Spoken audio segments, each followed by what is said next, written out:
Now students लेते हैं question number 3, state the law of combination of resistances in parallel. Okay, तो इसको हम कैसे एक्सप्लेन करेंगे बच्चों, देखिए सबसे पहले हम क्या करेंगे, पैरेलल में 3 रेजिस्टेंस ले लेंगे, है ना।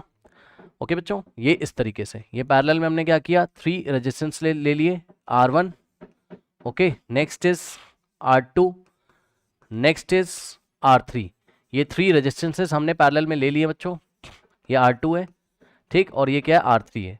अब आप लोग को पता होना चाहिए, जिसको नहीं पता है बच्चों कॉपी में नोट लगाएंगे, ये V वोल्ट की बैटरी लगी हुई है यहाँ पर। ओके, देखिए बच्चों पैरेलल में क्या होता है, आपका करंट डिवाइड हो जाता है, मतलब यहाँ से अगर करंट I आ रहा है तो ये देखिए यहाँ से करंट I आ रहा है, I आएगा यहाँ पर भी, I आएगा यहाँ पर भी, लेकिन ये वाले जंक्शन पे क्या होगा, ये जो करंट है वो 3 पार्ट्स में डिवाइड हो जाएगा, ठीक। ऊपर वाली ब्रांच में जाएगा I1 करंट, नेक्स्ट ये वाली ब्रांच में जाएगा I2 करंट, और ये वाली ब्रांच में जाएगा I3 करंट। अब आप देखो यहाँ से I1 आ रहा है, इस R1 रेजिस्टेंस में से पास होगा और यहाँ पे आ जाएगा, ठीक है बच्चों। इसी तरीके से I2 आ रहा है सेकंड ब्रांच में, यहाँ पे आ जाएगा, और I3 आ रहा है सेकंड ब्रांच, थर्ड ब्रांच में, यहाँ पे आ जाएगा।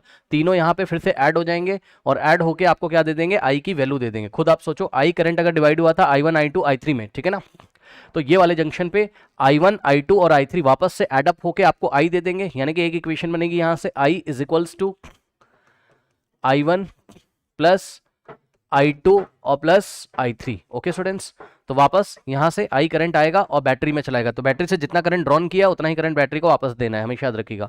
यानी कि पैरेलल में करंट डिवाइड हो जाता है, हर एक रेजिस्टेंस में अलग अलग करंट जाती है। ओके, और सीरीज में करंट सेम रहता था, ठीक है ना। सो पैरेलल में क्या हो जाएगा, पैरेलल में करंट डिवाइड हो जाती है, करंट डिवाइड हो जाती है बच्चों, अलग अलग भागों में बढ़ जाती है, और वोल्टेज सेम रहता है, ठीक है ना। वोल्टेज का मतलब पोटेंशियल डिफरेंस क्या होता है, सेम होता है, ठीक है। R1 के क्रॉस देखो, R1 रेजिस्टेंस के दोनों एंड डायरेक्टली किससे कनेक्टेड है, बैटरी से। ओके स्टूडेंट्स, तो आप इस तरीके से सोच सकते हो, R1 के ऊपर किसका कंट्रोल होगा, बैटरी का, ऐसे सोच लो। तो R1 के across potential difference V, R2 के अक्रॉस, R2 के दोनों एंड बैटरी से कनेक्टेड है, R2 के अक्रॉस भी पोटेंशियल डिफरेंस V, और R3 के अक्रॉस भी पोटेंशियल डिफरेंस V। ओके, अब हम क्या सोचेंगे, अब हम अपने मन में सोचेंगे कि मान लो, लेट अस अज्यूम कि इस इलेक्ट्रिक सर्किट में R1 R2 R3 मिलकर जितना काम कर रहे हैं उतना ही कोई अकेला रेजिस्टेंस काम करता होगा, मतलब ये R1 R2 R3 मिलकर जितना रेजिस्टेंस दे रहे हैं उतना ही रेजिस्टेंस कोई अकेला रेजिस्टेंस लगा होगा वो देता होगा, उसी को हम इक्विवेलेंट रेजिस्टेंस बोलेंगे। तो मान लो कि इन तीनों की जगह एक रेजिस्टेंस लगा है R।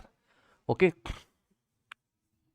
ये R, करेक्ट, इसी R की वैल्यू आपको निकालनी, यही इक्विवेलेंट रेजिस्टेंस होगा। बैटरी उतनी होगी आपकी, यानी कि V वोल्ट की, और करंट उतना ही होगा, ठीक है स्टूडेंट्स। अब यहाँ पे आप ओम्स लॉ लगा सकते हैं, ठीक है ना।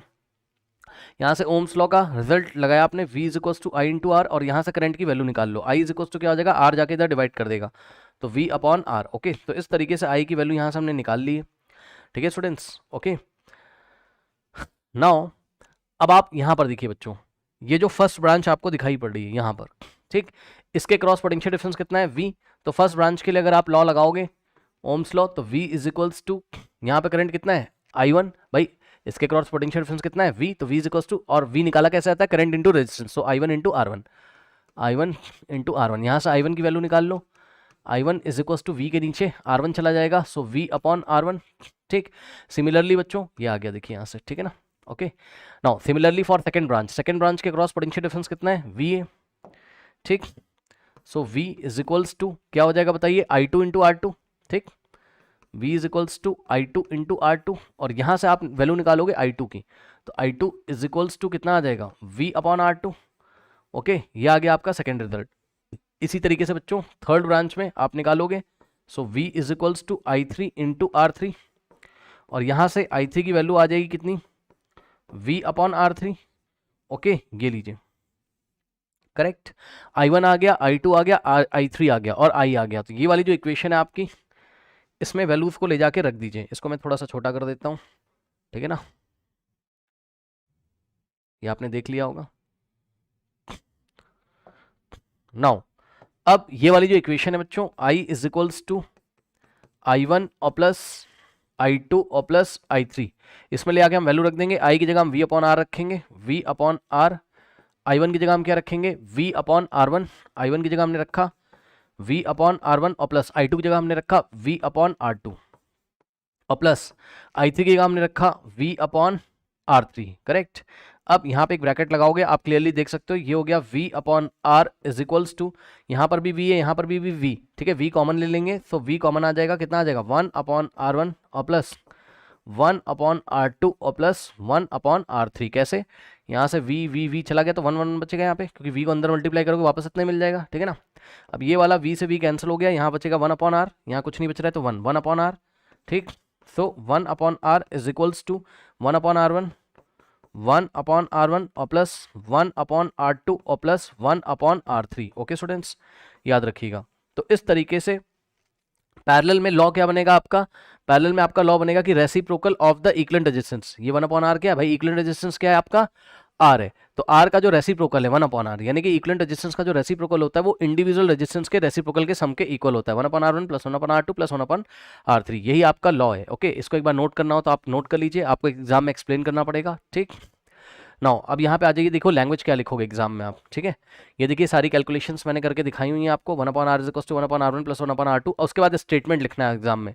देखिए अगर 2 मार्कर क्वेश्चन आएगा, ठीक, law of combination of parallel in law of combination in parallels का रेजिस्टेंस का अगर 2 मार्कर क्वेश्चन आएगा तब तो क्या करना है आपको, पूरा करके दिखाना है।